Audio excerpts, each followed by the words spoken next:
Mapalad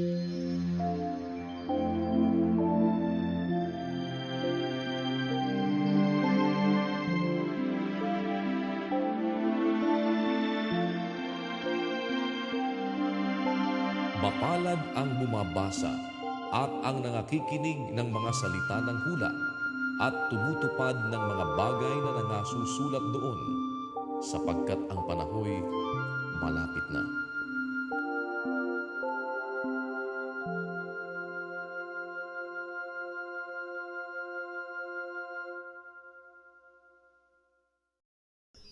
Gawa, Kapitulo 2. At nang dumating nga ang araw ng Pentecostes, silang lahat ay nangagkakatipon sa isang dako.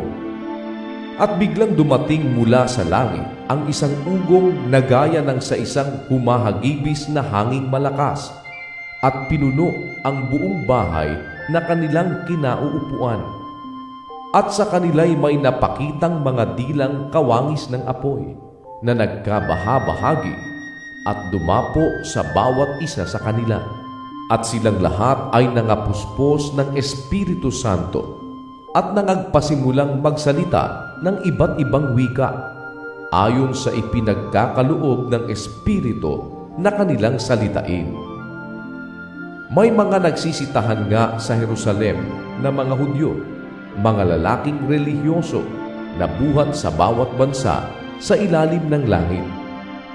At nang marinig ang ugong na ito, ay nangagkatipon ang karamihan at nangamaang, sapagkat sa kanila'y narinig ng bawat isa na sinasalita ang kaniyang sariling wika.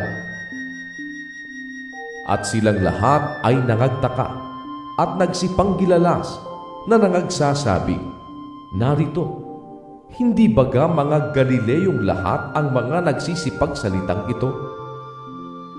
At bakit nga naririnig ng bawat isa sa atin ang ating sariling wikang kinamulatan?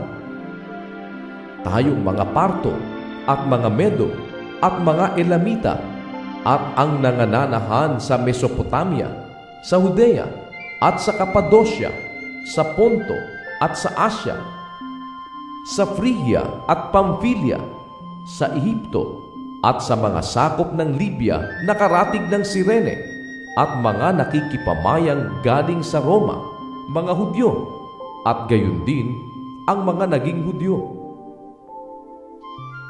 Mga Cretense at mga Arabe ay nangaririnig nating nagsisipagsalita sila sa ating mga wika ng mga makapangyarihang gawa ng Diyos. At silang lahat ay nangagtaka at nangalito na sinasabi ng isa sa isa, "Anong kahulugan nito?" Datapwat ang mga iba'y nanganglilibak na nangagsabi, sila'y puno ng bagong alak.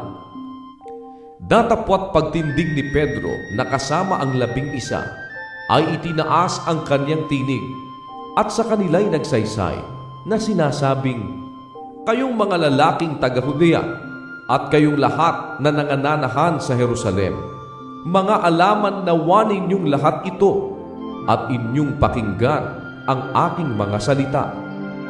Sapagkat ang mga ito'y hindi mga lasing, na gaya ng inyong inaakala, yamang ngayoy oras na 3 lamang ng araw. Datapwat ito'y yaong sinalita na sa pamamagitan ng propeta Joel.